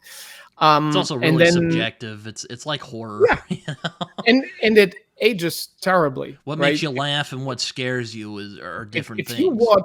watch a Dracula movie from, I don't know, the 40s or 50s, it might still be okay. If you watch a comedy from the 40s or 50s, it's probably not going to be funny, because Or you might sense laugh of at it for humor. different reasons that they weren't Yes, intending. yes, unintentional, absolutely. So I don't know. Then there is the science fiction that takes itself fairly serious, and then PKD is like, it's well balanced. There's a little bit of everything, so that Yeah, that I've that kind of works noticed well. that. I'm like, either science fiction either doesn't take itself too seriously, or it takes itself too seriously. Like there isn't there isn't a lot of that balance. There's Um, not much in between. I personally take it too seriously, so I have a character in the third book who actually complains about nobody gets a joke in this universe. So she's talking about it, and I'm of course making fun about my own writing style there. And she's a quirky character, so she can get away with it. And yeah, she complains about, yep, yeah, I nobody mean, gets a joke here. I generally I'm more like into like philosophical, if you will. I don't know if like the hard sci-fi. I mean, I go kind of all over the place. I mean, Asimov, I don't love everything he's done. I do have No, a soft spot for iRobot though, because he kind yeah. of set the precedent of how people depict AI. Pretty Um, much, yeah. Is the laws of robotic. I mean, even down to the word robot, yeah, right? That's a or word he Arthur C. invented. Clarke. So I wouldn't say again. I won't say I read him because the characters are very memorable, but Just a lot of the things he would, and also interestingly, he really explored spirituality in an interesting way. Even though, kind of like Asimov, he was a very hardline materialist. Um, In characterization, sometimes, as you said, it can be flat or almost non-existent. not Like everyone's in a Ray Bradbury or a yeah, Kurt and Vonnegut. things like Foundation, you know the what you assume is the main Well, guy. He even makes it to Philip K. page Dick, which a lot 20, of his and then works we have someone else. are very deep feelings. Yeah. You read something like A Scanner Darkly, or I haven't read Valis yet, but I've heard Valis is kind of where he really got red pilled, to use another science fiction reference. Yeah, yeah, another modern classic. Yes, yes, indeed. I like how in the Matrix, there's the scene where Agent Smith tells Neo that when he clues him in about what's really going on, right, with the simulation and all that. Hmm. And I think there's the sentence where he says, humanity has peaked in the year 1999 when the movie came out and was on the decline ever since. And now there are memes about it where people say, I think Agent Smith was right. I was there in 99 and I loved it. And it has all gone to crap ever since.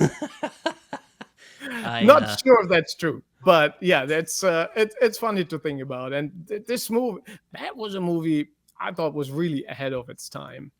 Yeah, I have a interesting relationship with the Matrix movies, but there's some stuff that I think it has aged well. Though there is stuff where I'm like, oh, Philip K. Dick did it first, and more people should read that. Oh, but I'm you said weird. I'm weird like movies. that. I'm only talking about the first movie. So Oh yeah. there is the first movie, Oh, I'm talking about and the first then movie there are the too. other But yeah, movies. no. So for me, the original Matrix, that was just a brilliant movie, and ideally, maybe they shouldn't have made any others after that and left some of the arcs open or for interpretation. It was, start the philosophical part quite a bit, and they should have maybe left it. Of course, it was commercially too successful, and the other movies, I now sound like I hate them. I don't, but they're not quite as good or not quite as the first Matrix just surprised you, right? It's Hmm. like I Yeah. know kung fu. Yeah, it was awesome. And then the second and third movie, they could not surprise you anymore. It's like Jaws 2 and 3. Yeah, there's another shark and he eats another kid at So another many man-eating beach. sharks in those Yeah, movies. so the surprise element, the novelty was gone. Yeah, I And mean, yeah, it's kind of a weird thing, like, like with a Star Wars or a Star Trek, these are like expanded worlds. You were talking about, building the lore of a series. Like, you could do a right. lot with those worlds, really, if you wanted to. Like, get some good Yeah. writers on there, and, you could probably, you could do some great stuff. But, not every, not every great movie that is loved should probably get a follow-up, or book for that matter. Like, Yeah, no, I yeah, still think like exactly. 2001: A Space Odyssey holds up. I haven't read the book. I'm only talking about the movie here. Mhm, mhm. Still looks amazing, even all these years later. Oh, yeah. Also, talking about ahead of its time, this was way ahead of its time. That still holds Now, up. do I understand what all of it meant? No, definitely not. But.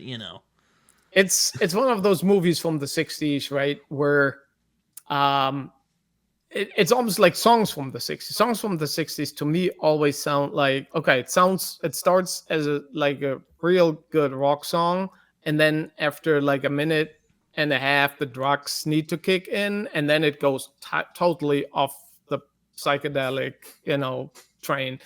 In 2001 is a little bit like that when they do the warp to, the white room where he grows old in. Yeah, It feels a little bit like that. He's like, I think it's time for the drugs now, kids.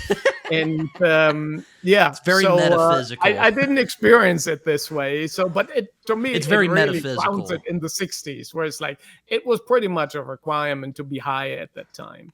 Well, yeah, but I still think it holds up just in terms of like the questions it brings up, Oh about yeah, about absolutely. It and it also does. it looks great, too, so that helps. Yeah.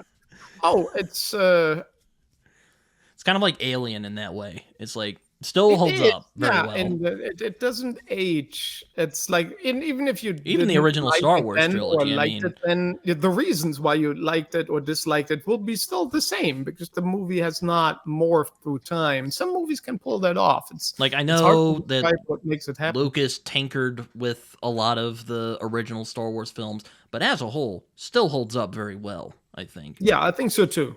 Yeah, I think so too. This is still, it's still Also, well it done. probably helped that George Lucas had people who could tell him no and get away with it.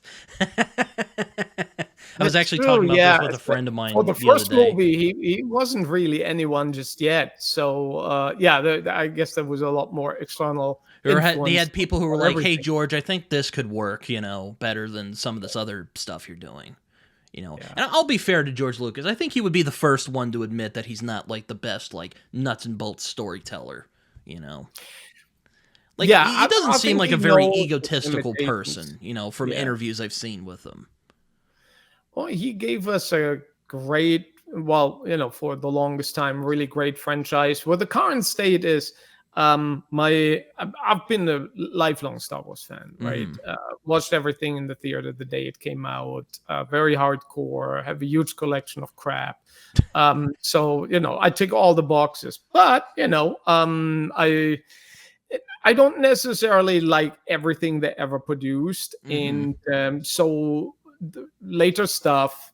And of course, once you're my age, it's always dangerous to say, "Oh, well, back then Star Wars was better," because then you're always the old man who shouts at the cloud. But I still think, as a fan, I have the right to be critical of my fandom.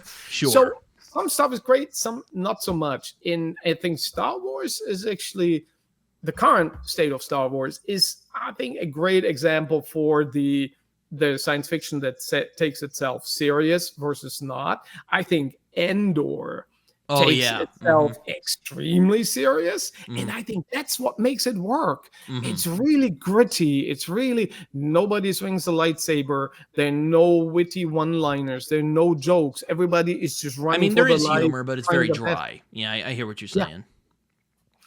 and I think that makes it work. I think it's, I mean, out of the recent shows, I think it's by far the best. Oh yeah. I kind of was like, man. I watched Rogue One in theaters, and I was like, yeah, okay, yeah, whatever. Last 45 minutes were amazing. And then I watched Andor, and I was like, what is this? And I mean, I won't pretend like it's perfect or anything, but I really enjoyed it a lot. Yeah. Have you watched Rogue One again after season two? Not yet. Maybe I should. I probably should, Yeah. but I haven't watched it yet. Yeah, that's definitely on our to watch list again, because we're like, yeah, this now it's all, it ties things together very nicely, and it's, I don't know, respectful to the franchise. Maybe Mm-hmm. it's a good way to phrase it, at least from where I'm coming from. I think it takes itself serious. It takes Star Wars serious. It takes the viewer serious. Mm-hmm. I think it's good sci-fi. I'm like, oh And man, I yeah, wish we'd some have people more say, of that. "Oh, I don't like a slow burn," and I'm fine with that because I usually don't either. But I'll make an exception for Endor. I like it.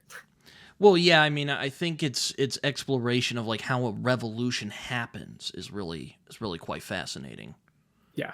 Um, Also, the aspects of the insights into the it's empire. kind of like Deep How Space Nine in that way, actually. Kind of bringing that full circle. It's like this feels Yes, like an authentic universe. This feels yes, like, you know, this is a place where this stuff happens. I mean, don't get me wrong. I love me some Jedi Sith action as much as the next guy, but I thought what Andor did was really. I mean, I don't know if I love it as much as Deep Space Nine, but I really enjoyed it. I really enjoyed it a lot.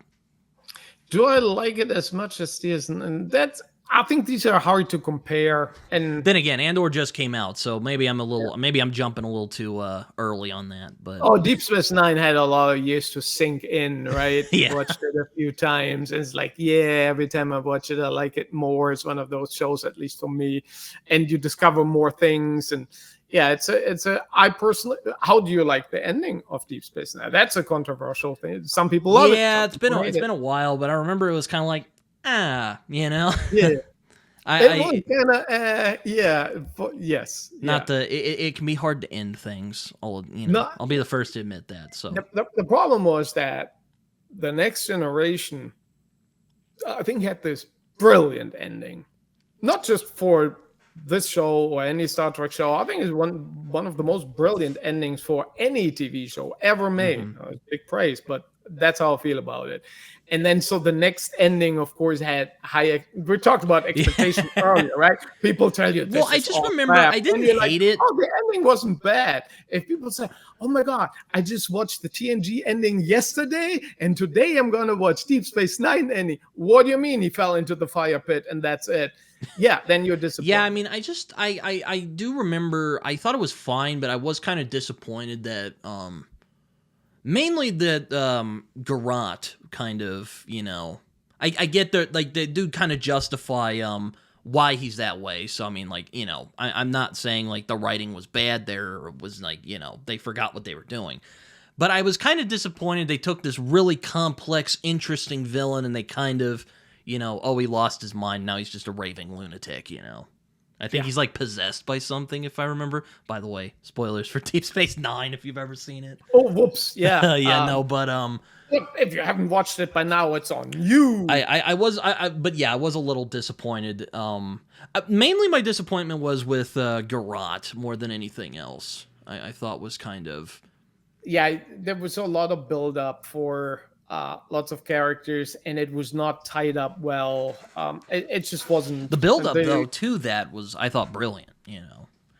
It was just like the stuff that was before was so brilliant, and it was really good and it was Oh, like you really mean like the compelling. build up Yeah, throughout the entire show? yeah, Yes. The last season had its issues. yeah. Of course, they had a major switch for an actress, and then they had to put a lot of screen time into explaining why the neutral now is doing exactly the same thing like Dex before, which is contrary to all the lore of the Trill they had told us before, and people were just not buying it. So there was this sort of something's wrong here sentiment to begin with, and then yeah, I don't think they wrapped it well. It's unfortunately not as good of an ending as I think the show deserved.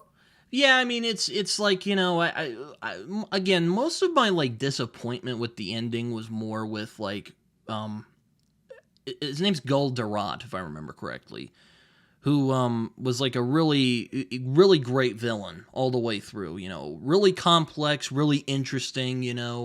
I mean a bad guy, but like what made him really compelling is that like he was normal in a way. We're like, and that's kind of how that works, right? Like most of like evil people in history were just regular people, like you or I, doing, just shutting off their conscience because for reasons. Oh, and Um, he had this in his mind that got a little bit crazier as the episodes and yeah, the seasons went on, and I think he really systematically lost it. He and was a war criminal, right? I yeah, mean, like the actually, buildup was really good, but how he ended it out was kind of a disappointment to me. I yeah. thought. I like the arc where he sort of started to explain it away, and then he elevated himself to be this almost messiah. Like, I did so much for the Bajorans, but you came here as a conqueror, and then you murdered us, and then. Without missing a beat, he says, "Yeah, but I only murdered half of you. I could have murdered everyone. So this makes me a good guy. You should thank me." And I was like, yeah, he has That's not lost how his that mind. works. Yeah, it's like in like he become like how it builds to him coming just unraveling as this lunatic, was well done, but just kind of Yeah. I did think he became a less interesting character once he like fully loses his mind, Yeah. Yeah. which Yeah. was When kind of there's sad. I was like, oh and then man, he's kind of steered by other forces, and it yeah, there's not like his the Wrath of ending Khan was where not you good. get this great send off. I mean, I won't pretend like Khan was like a complex villain by any means, but he was a great villain who got a great He send was. off. Yes. Yeah. In my opinion, I know I think most people agree Wrath of Khan is the best Star Trek movie.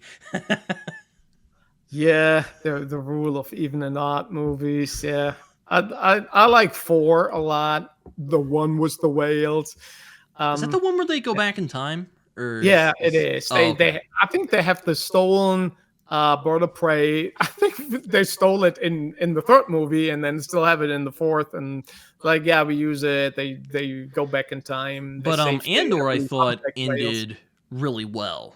So that had I thought Andor wrapped up very well. Um, Yeah, so finding a good ending, and now that I wrote a couple of novels, I can appreciate that even more than before. Um, each part of the story, right? If you have the classic three act structure, having a good beginning can sometimes be daunting because you want to ease people into that. No, you really shouldn't. You should just shock and dazzle and wow them. Sometimes you have a good beginning, good ending, but you don't have a good middle. Don't yeah, connect well. generally when I write, because I've wanted to avoid the whole I build all this up and then I just kind of whimper at the end. So generally when I write, I generally have the beginning and the end in mind, and then like Okay. the rest of it. I hate to say this because it makes me sound like I'm just making it up as I'm going along, but how many of us do that? I mean, Stephen King kind of makes it up as he's going along, and he's one of the best, most successful writers of all time. So I mean, I If guess it's it's not that bad. fiction, the idea of it's made up is kind of it. So that's not a conceptual problem. No, but like, yeah, that's kind of how I do it, and that probably doesn't make me sound like the greatest writer in the world, but that's what's worked for me. There are two, there are probably more, but two like big school of thoughts, right? There is the pantser, Uh the huh. writing by the seat of your pants. You have a story idea. Having a good ending in mind, of course, helps a lot because then you can You write can kind to of build up towards that, yeah. yeah, so that helps a lot. But sometimes people just start writing and let the characters take over and the story take them wherever it is. And King, propagates that a lot in his book about writing, and Mm-hmm. it clearly works for him. It doesn't work for every there. And then they're the people like me who over engineer it, who Mm. write a 40,000 work basically novel of world building before they start the novel. And both approaches can work. It's honestly, you have to spend the time at some point, right? You can pre-invest a lot of time, and then the writing might be a little bit faster, but you spend a lot of time on outlining. So I have novels that where I spend as much time outlining, like I actually did writing a thing. Or you write and then you do the story editing and get the pieces in the right order, and cut a little bit here, insert a little bit there, but eventually you spend the time. So I think you should just start with the point that feels natural for you. For you, it's like, okay, I have a beginning and end. I aim for the end, and then we'll see what happens. Yeah. And as long as you reach the end that you like, hey, it's a legit approach. Well, yeah, I mean, I try. I want to avoid as many of the mistakes that I often, or in my opinion, because people are different, but things I've noticed that are like, oh, that didn't really sit well with me. I'm like, I don't want a Deep Space Nine. I'll put it that way. I don't want a Deep Space Nine. Good plan. Good plan. Yeah. I still love Deep Space Nine, but I don't want the ending of Deep Space Nine. I don't Oh want yeah, to yeah, repeat you that. want Deep Space Nine for sure, but yeah, not the final I want season. everything Definitely else not with Deep last Space episode. Nine. Or Game of Thrones. Like I don't know. I don't know how much fantasy you consume as compared to science fiction, Less but than sci-fi. So I know that many times people consume it in equal amounts. Some of the industry organizations I'm part of, they are science fiction and fantasy writer associations, and for them, it's kind of like we're all the same, and in many ways we are. But the genres are still, I treat them as different genres, and if someone forces me to choose, pick sci-fi or fantasy, like gun to I your would. head. Oh, yeah, I would pick sci-fi Yeah, yeah, yeah. first, not over fantasy. But I was like, okay, I have only one more book to read. it's probably going to be a sci-fi book. That does bring me to a question, because I know you're quite fond of world building, and I'm also quite fond of world building. You know, I'm a big lore nut. You know, like I won't pretend that Skyrim is the greatest game ever made, but I love the lore. You know, I love kind of going around and figuring out all the little all the factions and little peccadillos like that. So I did want to ask, like, because you're mainly a science fiction writer and fan. Have you ever noted, like, have you noticed any like differences between like sci-fi world building and fantasy world building? Like, do you think like are there any differences that you've noticed, or is it something you've not really, or maybe you have thought about it because you mentioned you like world building? So Yeah, and I'll just let you respond before I go on tangents. no, that's fine. There are similarities in the world building in terms of what works, what makes great fantasy great, will also make great science fiction great, which Mm-hmm. is the depth of the lore. Mm-hmm. And it can be this, if it's a fantasy world, if it's a made up world, a Mm-hmm. world that does not exist. It might have similarities. In fantasy, it often has similarities to like a medieval historic Earth. Mm-hmm. In sci-fi, it can be all over the place, but it's still a made-up world. If you write a detective story and it's set in LA, you don't have to invent LA. You don't have to invent what a detective is. You don't have to invent the car he drives. On that road we Mm-hmm. knew from GTA 5. You don't have to invent any of this. But if you have someone in a sci-fi or fantasy world, you have to invent all that and make sure Yeah. that the readers get that without too much exposition in the beginning and all that. So the challenges are the same, and like great stuff here is also makes great stuff there.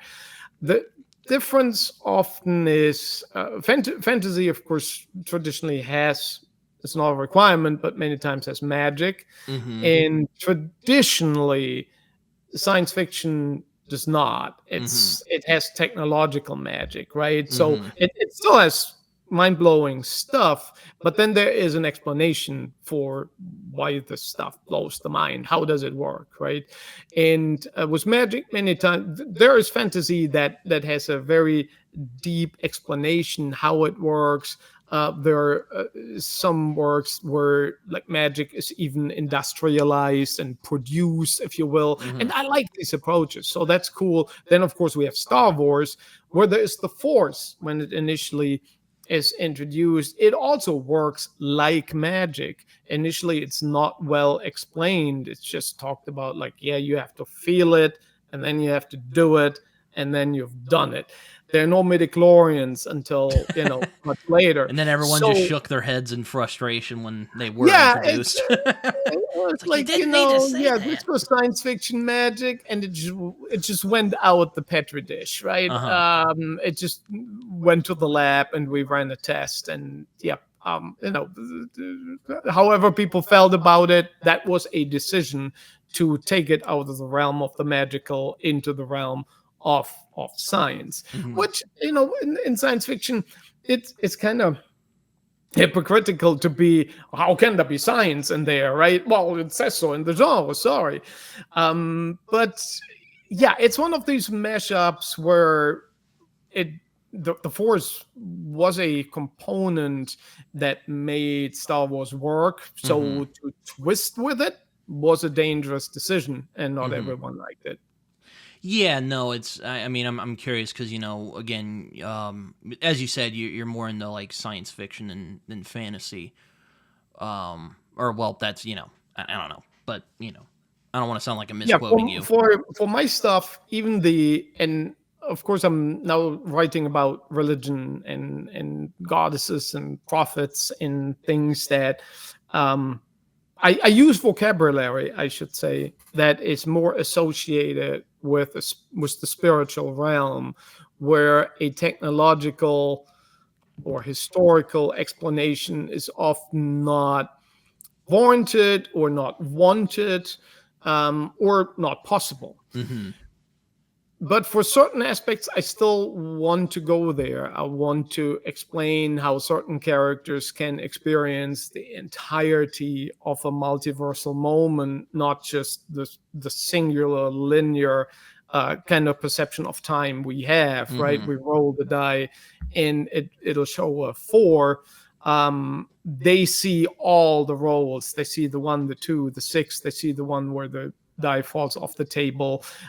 They see all these possibilities and how it influences their decision making, and how they cannot really see the future, but out of this wealth of possibilities they're seeing, they can make certain, they can extrapolate. There's like, I see a lot more sixes being rolled, so probably this die is off balance, or it was made off balance. So I'm going to put my money on six. They might still lose, but more often than not, they have a good prediction. So certain characters and factions in my books, they have these abilities. And to the uninitiated, it's magic. These people are Like Clark's third law. If you know. Exactly, yeah, they're just it's magic to them. There are people who don't believe that it can't be done, that it does not exist. So, but there are technological explanations behind it, and some, even the high tech people in my books will admit they don't fully understand. So there are things that are left to them in the realm of, oh, this is not understandable by us, and then some of them will fall back on sort of a religious aspect of it. It's like, well, maybe this is where it ends for us. This is where we can no longer understand, and we just have to trust into something that can guide us here. So this is all the stuff that I find fascinating, and how the mechanics are, and how it influences us or others that are in the first books that are already out, the first three. The most zealous faction I have are the machines. The machines are the most religious individuals. Interesting. I always was fascinated by machines finding religion. So when I I'll have to started pick- writing I'll have science to pick up fiction, your I books finally could at explore some it. point. Hope they're on Amazon. I'll have to pick those up at some point. Yeah, they're all on Amazon. Yep. But yeah, no, yeah, that's good. Yeah, but yeah, I'm always curious about that because I mean, I view Star Wars more as a fantasy story, but there's this kind of science fiction backdrop. Does it really matter at the end of the day? Not really, but That's the thing. Yeah, do you like it? I like it. Then it doesn't matter what the label is. Then you Now, just I'm a like little more it. anal about labels than some other people, so I care about it. But does it really matter at the end of the day? Not really. It matters, and we talked about it a little bit earlier. It matters for searchability, for finding stuff. It matters to know where, in what general classification it falls in. But you're right, there are fantasy elements to Star Wars quite a bit, actually. But then it's a you have very people like me. archetypal story. I see a spaceship, Yeah. science fiction. I'd make the immediate connection, but it's just a means of transportation. You have transportation in fantasy as well, and some of it, is just as fantastical as a spaceship. It's a very archetypal story. George Lucas was influenced by Joseph Campbell, who wrote The Man with a Thousand Faces. I have not read this book, but I know of it. Yeah, Lucas had a lot of Star Wars is a mashup of a lot of things that influenced Lucas. Yeah. Yeah, like samurai stuff and westerns and and his reading in Buddhist philosophy, if I recall. And again, I don't want to nerd out too much about Star Wars, even though we've talked a good bit about Star Wars here today. Yeah, I know it's unavoidable. Rabbit hole for sure. It's its impact on popular culture cannot be overstated. No, it cannot. And what you brought up was really interesting. The retro, is it the mythology of the future? And I think if there's one example for it, this one would be it. Though it does say a long time ago in a galaxy far, far away. But It does, right? It does. yeah. I do sometimes wonder. It doesn't matter, but I sometimes I'm like, so is Earth in the Star Wars universe? Like, how does that work? We're just kind of sitting around doing our jobs, doing our thing, and there's these space wars going on, like dozens of eons away. Yeah, does it still exist? Does it exist under a different name? I read a fan theory. Someone was making actually fairly good points that Coruscant, the seat of the Republic, later the Empire, was originally Earth, which was just built over, and the water reserves, the oceans, were kind of integrated into the city system. They made a few points, but it was not conclusive. It's not like, oh, Coruscant is Intriguing. Earth. I've never thought of that. I generally Yeah, don't. it was a good piece. I It was generally don't. interesting. I generally don't. I try to be as practical a fan as possible. I generally try to take what the. I try to. Oh, I try to understand it as much as the world allows itself to. Right. So like Darth Jar Jar. It's a fun theory. I enjoy it a lot, but it's not something I generally indulge in as And much. if Earth is not in it, there's usually a reason for it. It's Yeah. usually it's a I think the creator wants to let you know we're really breaking. There's no continuity here. This is something new. We don't know what happened to Earth. Is it still there? Is it in a different galaxy? Are we really far removed? Is this the past? And Earth might exist as we know it in the future.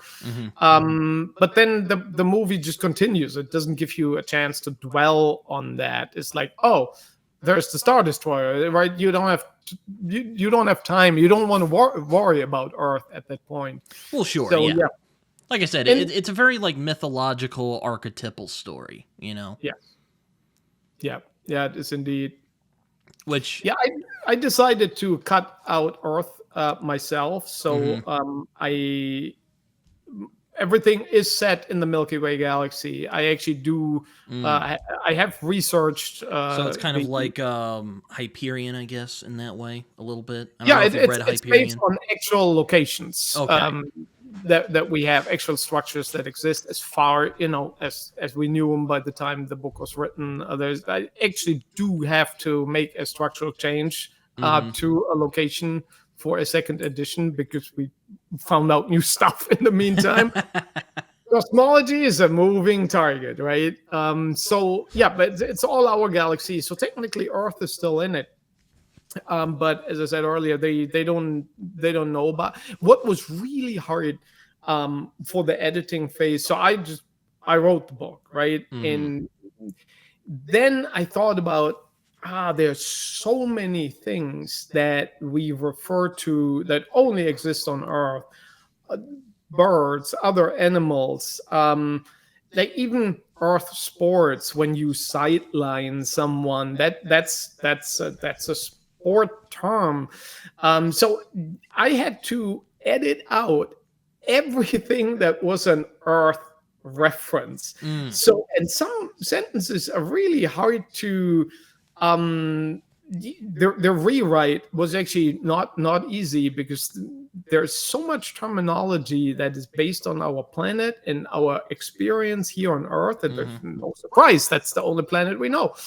um that make it into the human language. So I got rid of all that. So as much as I could, I bet a clever reader can still find something somewhere. Probably. I don't know. I'm not. Again, I haven't read these yet, so I won't comment on it.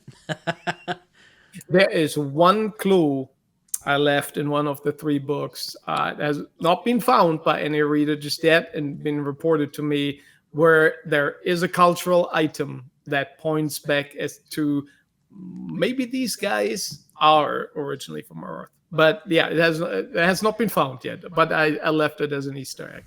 Interesting. Interesting. I mean,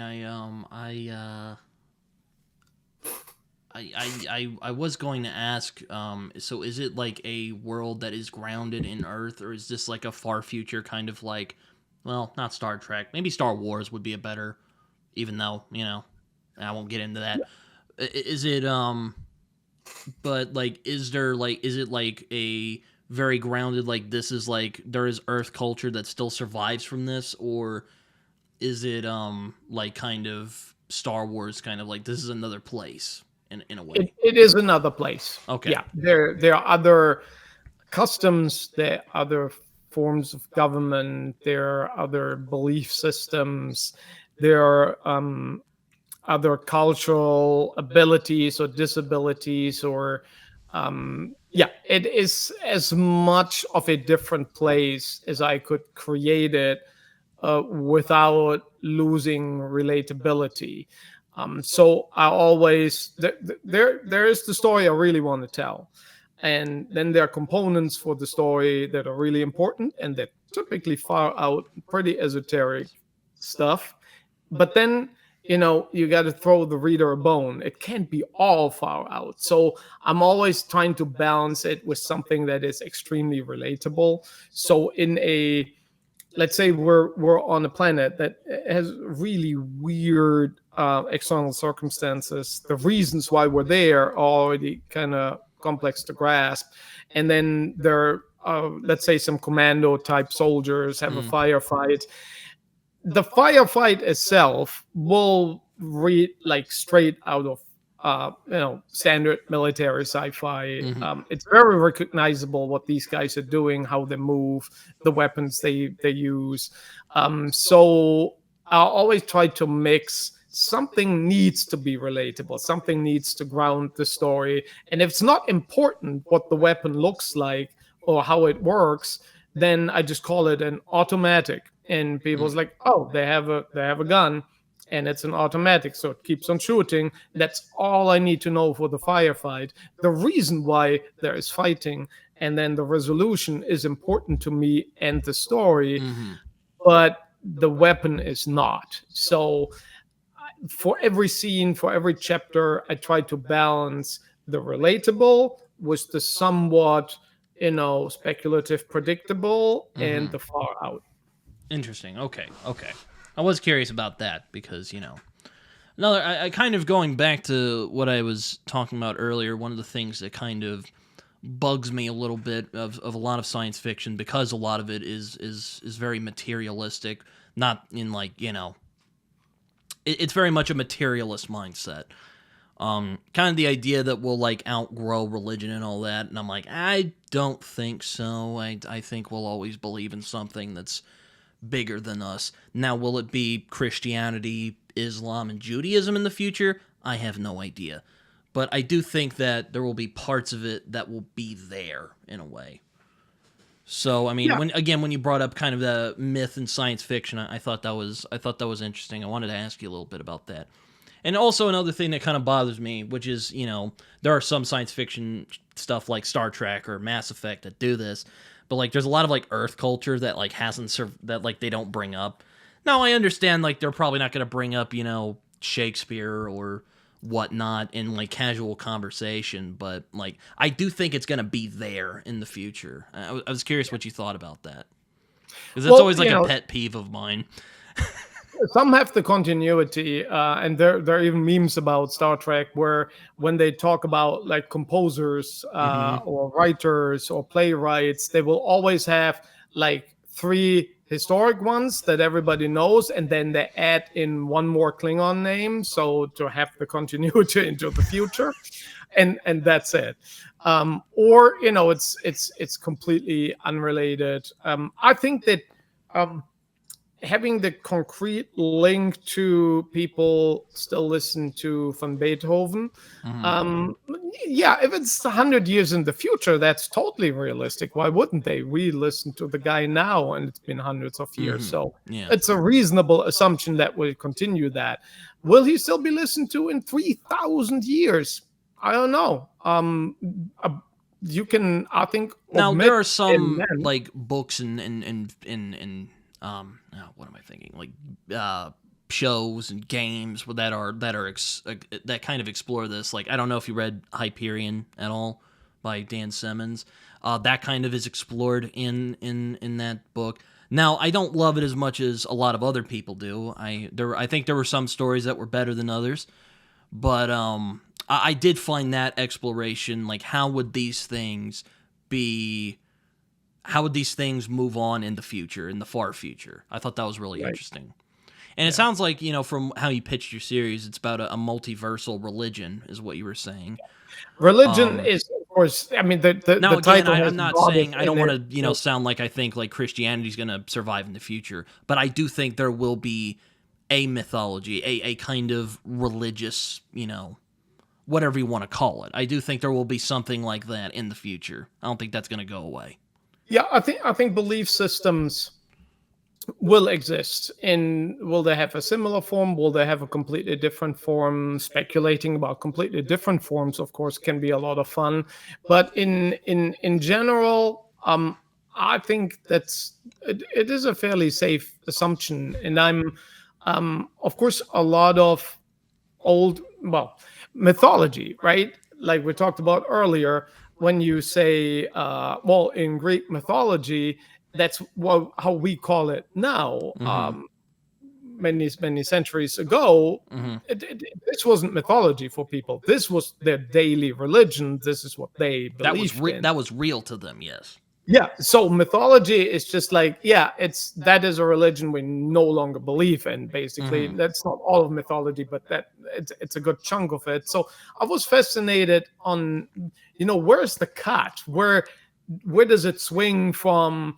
How do you lose so many believers that it becomes a mythology, versus how do you gain so many faithful that some unexplained happening, or something that was actually well grounded, and very real, gets mystified and then turns into a religion. I find the mechanisms of the conversion in both directions fascinating. So yeah, so on Wattpad, the platform I mentioned earlier, Mm-hmm. one goddess of the Galacticide it ranks really high in religion, which is funny because it is a science fiction book, but it ranks high in religion for that reason. That's interesting. That's interesting. I'll have to find that.